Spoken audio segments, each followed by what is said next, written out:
Hey guys, this is Darral at torpedopot.com. Darral at torpedopot.com, and we're about to kick off our season with our torpedo pots. In this small area here, we have over 50 torpedo pots that we're going to literally start filling with soil, putting the seeds in, setting up the timers, testing to make sure they're okay, and determining what soil types we need, determining how much water we're going to need. So follow us and walk us through this process together. Let's start with this, with the new torpedo pots we're setting up here. These are the ones, the 16-inch torpedo pots. They're ready to go. We just hooked up all the plumbing. Let's start with the plumbing first. So what we have is a manifold which has 4 timers associated with it. Each timer is broken down into different zones. All the planters you see around here is one zone. These planters that you see right here in this small section will be zone 2. The ones we just looked at as we pass the other section will be zone 3, which will be those torpedo pots on the other side. And the tall ones you see here will be zone 4 behind you. Now, let's see how they're hooked up.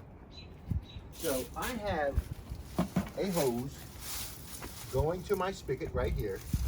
The hose goes either directly to your timer, or in this case, my manifold will have 4 timers.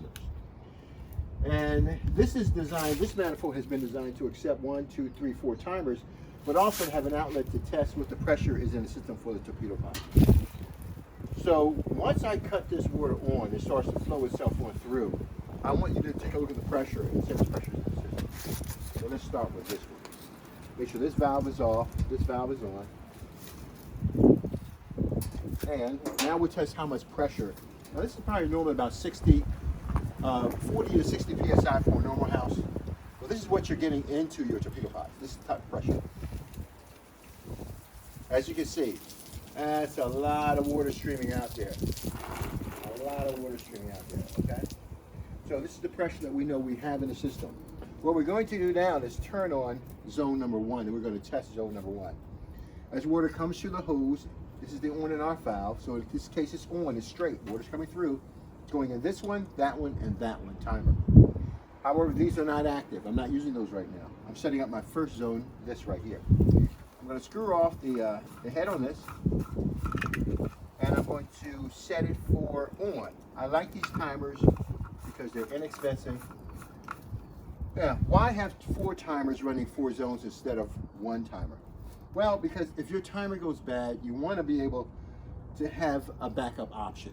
If everything's on 1 timer and goes bad, you might have about 50 to 60 plants going and they'll die.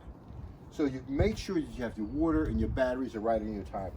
If you follow this line from this first timer, we're going to follow this line and we're going to go to the first set of planters. The first set of planters are these right here. We've already put the connectors in them. We've already got them connected. So the line goes from here to here to here to here. The line stops here. Then we have the same line that's producing pressure. It's going from here into the back of here. And as you can see, this also has the connector. And all of these have the connector. And so the lines go from here to here to here to here to here to there. And we also have water going to this right here. This one, that one, this one, 1, 2, 3, and we have the small one here. So total planters, 1, 2, 3, 4, 5, 6, 7, 8, 9, 10, 11, 12, 13, 14, 15, 16, 17, 18 planters just on that zone 1. I know I can do a lot more than that, but we'll do 18 for now. So before I put the dirt in, I always take a look at my planters and check that the water and the pressure is right. So take a look at this. I'm gonna cut these on. Planter number 1 is on. Number 2 is on. Number 3 is on. Number 4 is on. Don't let these planters fool you. Even though the whole objective is to make water as moist as possible, they can kick out a lot of water. Make soil as moist. You said make water as moist as possible. I'll make your soil as moist as possible, I'm sorry. And so we're now looking at, we got them on. on. We know the pressure is working. It's kicking out. One of the reasons why you want to do is also you want to check if the pressure affects all your planters. Make sure your pressure is popping right, coming out correctly. Sorry, be careful down there. This one goes on. These go on. So I want you to see what's happening in your planter when we cut them on. This is all of our plants now are going to be cut on. You can hear them cutting on right now. And this is what's left over after the winter. Say again, sir? That's what's left after the winter. Yeah, we had nasturtiums on these planters, and they were doing, oh my gosh, they were doing exceptionally well. So I'll probably just take the nasturtium out of it, put new nasturtium inside of there. But this soil is like nothing you've ever seen before in your life. And it's so fertile, so delicious. I mean, so fertile, so nutritious. Let's turn this last planter on so you can hear it. Well, it's not the last one, but can you hear it? See if you can hear this. Come a little closer.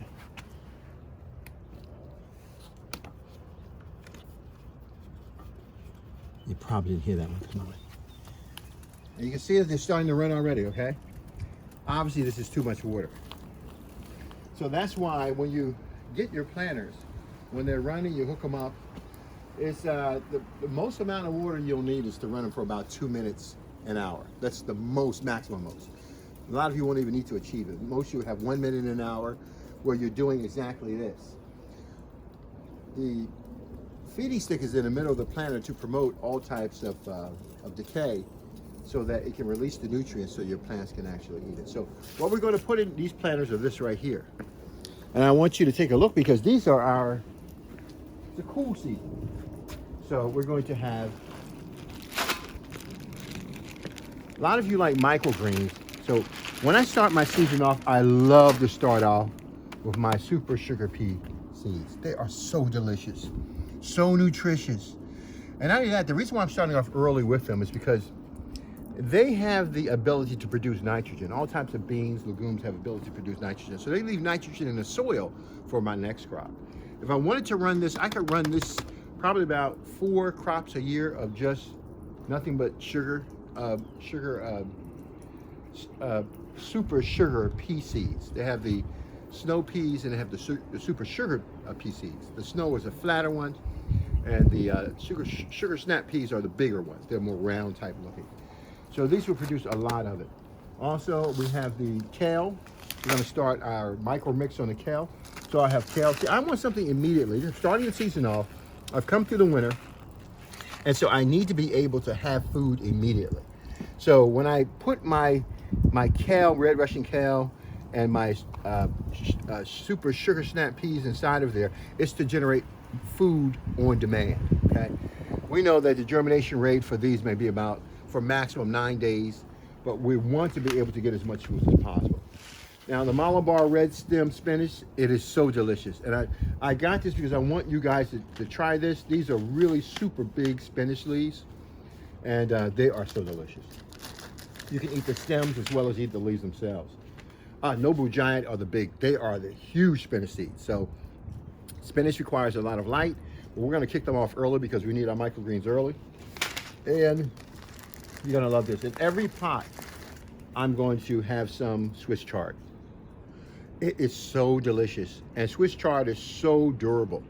It can grow during the summertime. It grows during the winter time. And not only that, but the root is so strong, it comes back at the end of the year, depending upon what seasons that you have. So there's nothing like Swiss chard. And the last one is Russian kale. And so we're going to do the Russian kale. So I wanted to run these by you. As you can see now, the pots are running and they're dripping. Now, normally when I go through my second phase of setting these planters up, what I like to do is to, once I put my soil in, is to let my planters run because I want my soil to get wet. A lot of the soil is contaminated. And so washing your soil out, make that a practice. Don't take your soil in and use it. A lot of it has still decayed material that's still decayed, material that's still decaying in the process. A lot of vegetative material that's not good. So when I put my soil in, I wash it. I leave the soil and wash my soil out. So as you can see, while this is running for 2 minutes, this has the potential, these torpedo pots, with this right here, probably has the potential to kick out close to 10 gallons if you wanted to kick it out per hour. It does kick out a lot of water. But again, we don't need all of that. So my timer controls all of these planters. It cuts them on and off. So you don't have to worry about water overflowing or water running down places that it should, or wasting water.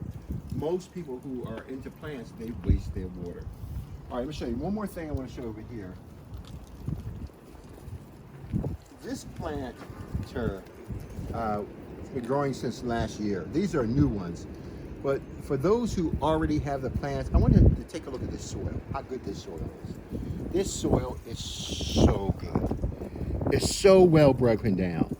It is so much nutrition in that soil. And this is what we use for the torpedo pot. It's so rich, it's so natural, and it's so, my gosh, it has all the nutrition in it. So for plants that come back, like we have the cilantro, we have the fennel that comes back every year, and the strawberries will come back on their own. These will come back. All I do is add soil to this planter to keep the planter running. But the bronze fennel, you're going to see the comes back, and the bulbs are actually delicious underneath the ground, but they actually pop themselves back up, and I can't wait to eat them. They're so delicious. The strawberries will pop themselves back. But in these planters, we didn't grow a lot of strawberries last year, so this is left over from really 2 years ago, 2 seasons ago. Yes, we used the same soil for about 2 years in this planter. We used to grow strawberries, we grew Swiss chard, we grew bronze fennel, we grew something else inside of here. I forgot what it was. The bronze fennel and Dill? the dill was in here also. So yeah, and you're looking at the soil type. It doesn't matter what soil you're going to put in your torpedo. You put in your torpedo pot, it will break it down into the basic nutrients for your plants. So this is Darral Addison. I want to simply point this out at torpedopot.com. Darral Addison at torpedopot.com, where we make self-growing planters. We want you to follow us. Once these 50 planters are filled up, they're going to produce a lot of food. But what's so important about it? You get food on demand. You get it when you want it. You get it how you want it. And you get vegetables that you don't have to transport